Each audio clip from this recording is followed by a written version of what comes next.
আসসালামু আলাইকুম বন্ধুরা, আজকে চলে এলাম আবার একটা নতুন ভিডিও নিয়ে। পেঁয়াজি পকোড়া। প্রথমে আমরা এভাবে পেঁয়াজগুলো কেটে নেব।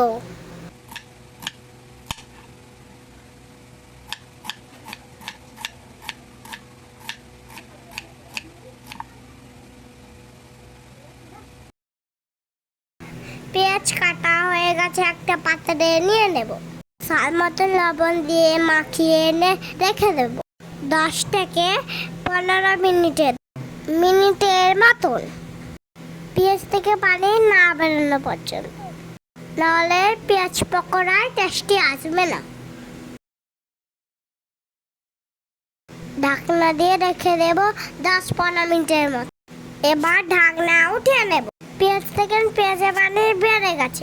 এবার দিয়ে দেব লঙ্কা গুঁড়ো।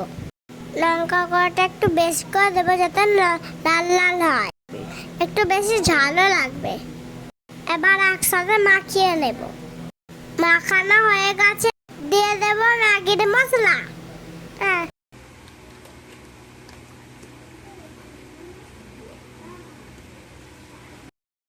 এখন আমি দিয়ে দেবো 1 চামচ আজওয়াইন।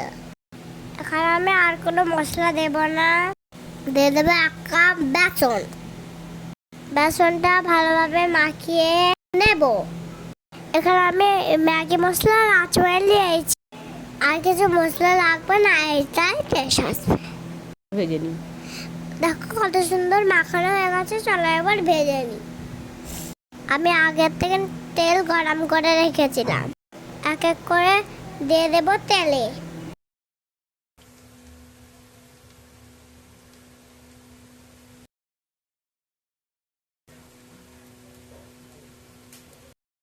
উল্টে পাল্টে ভালোভাবে ভেজে নেব।